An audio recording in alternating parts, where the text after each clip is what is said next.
This week's guest is Georgia Jenkins, intuitive medicine woman and organiser of Lotus from the Stars, a community-based project to help children and adults remember ancestral knowledge with the new consciousness. Looking through your website as well, and you mentioned that you got onto this project of the Star Children, which is kind of the main subject I wanted to talk to you about, really. Sure. And basically, you were sitting there in meditation, and you were talking to your guides one day, and they kind of told you this is where you needed to go.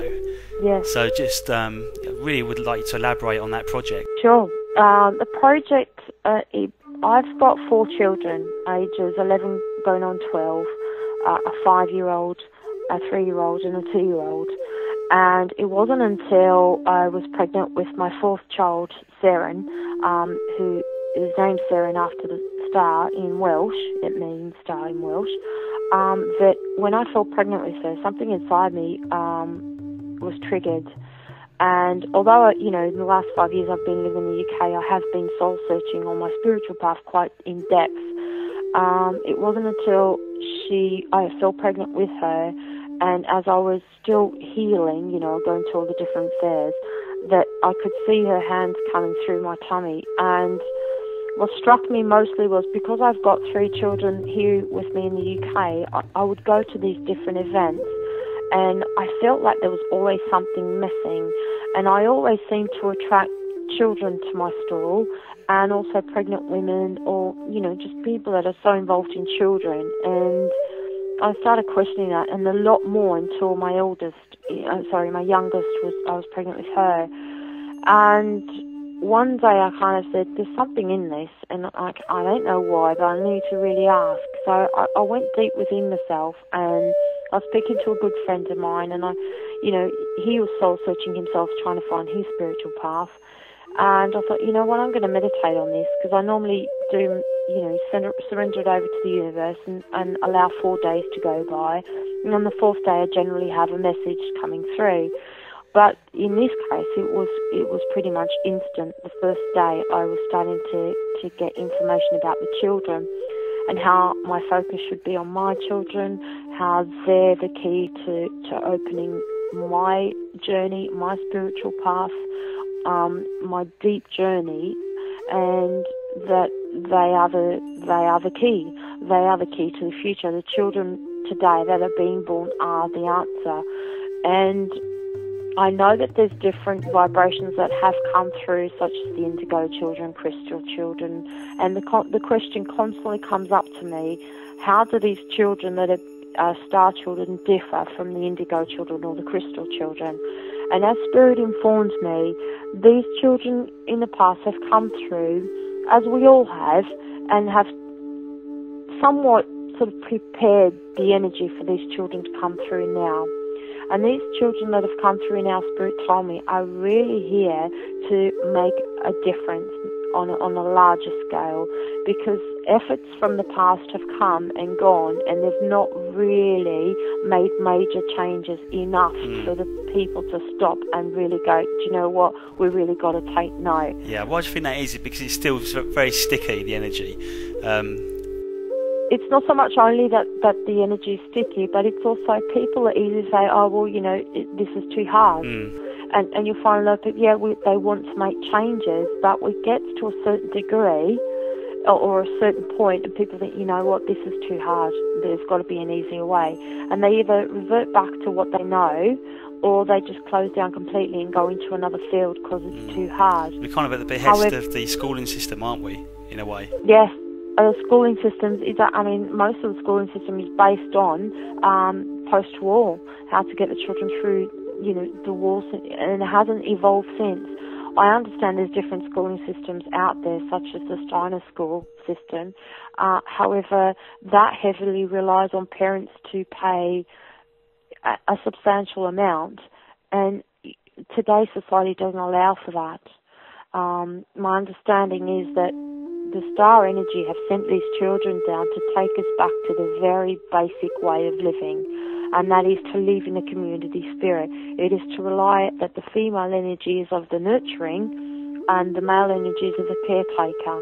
And I know that might sound somewhat sexist to some people, but the first thing as a male or female that when you get hurt, the first initial thought process would be, I've got to see my mum.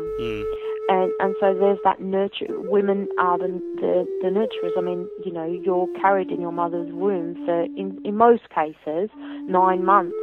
And so you evolve from your mother's cells, you know, and you draw on her nutrition and her values that she holds and morals within her as you're wrapped in her womb. And so you can't change that, you know. No.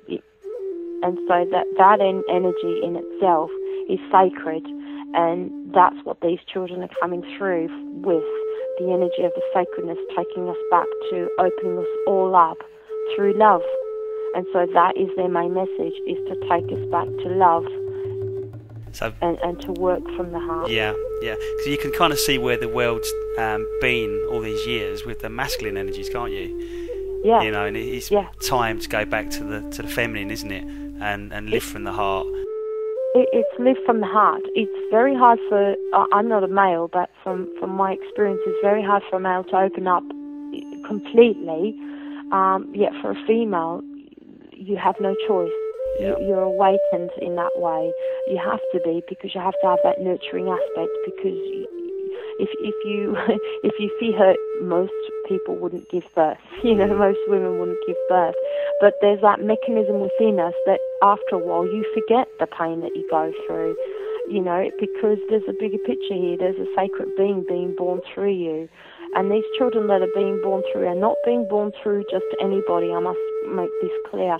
They are being born through people that they know that will create this sacred energy for them to be able to be who they are, not what society makes them to be. So how does a parent or a child, if they're listening to this, know if they're one of these children, or would they just be drawn to researching and looking up information? Yes, there's a lot of information there. There's a good friend of mine called Daniel Jacob. He's got the starchildren.com website, which there's information on there. I'm putting information on the Lotus from the Stars constantly. Although our events are based in Wales, Margam Castle, Margam Country Park, it is a place for people to come along, invited from anywhere and everywhere, to experience and be a part of an event that allows parents to find more information or tools on how to work with these children. Understanding, though, that these children are coming here to awaken the star child within us all, because there's a little bit of that within us all, yeah? So there's a seed of energy of star children in us all, so they are coming here to awaken the seed within us so that we walk our truth and that we walk from the power of love. So that sounds a bit hippie-ish, I understand that, but you know, these children, this is why I'm creating this Lotus from the Stars project. The intention is to create a schooling system that allows the whole community to be a part of, not just children. It's children of all ages, that the elders pass down their knowledge and wisdom to the children, but also that the children teach the elders as well, because they're coming through with the knowledge in the raw essence of what the knowledge is, Yeah. So really the knowledge, this is not new knowledge, is it? This is basically ancient knowledge. So this is ancestral knowledge coming through with the new conscious. Yeah. This is the energy that the star children are bringing through, is to take us back to the ancestral ways. Along the way we have tried to evolve and better ourselves, supposedly, but if we were bettering ourselves we wouldn't still be, after 2 major wars, still having minor wars around the place, you know, that is causing so much destruction, not only to our planet, but to all the universes out there. So we are sending out a vibration out there that's creating havoc in other, you know, civilizations out there. And so the star energy have had enough, and so they've sent through these children to put a stop to this. These children, you'll understand, they'll know themselves. They won't take no for an answer. They're very strong-willed. They know what they want. They actually, in most cases, can tell you where they know you from a past life. They know their connections. They might come out and say, do you know, you used to be my mother, in a past life, or you used to be, and they will express that. In most cases, they're born with a birthmark on their forehead, on their face somewhere, but you will be able to tell the star child through their eyes. They will look straight through your soul, through the eyes. They have these eyes of a depth in their eyes that looks like an empty pet, but it's because their knowledge and their soul goes so deep within themselves that they can see straight through you, and you don't even have to speak. They kind of just read in your consciousness, sort of. They just know. Yeah. So they are just knowing beings. Are these the kids that they're labelling like ADHD, ADD, autistic? There's also other children that are kind of like super psychics.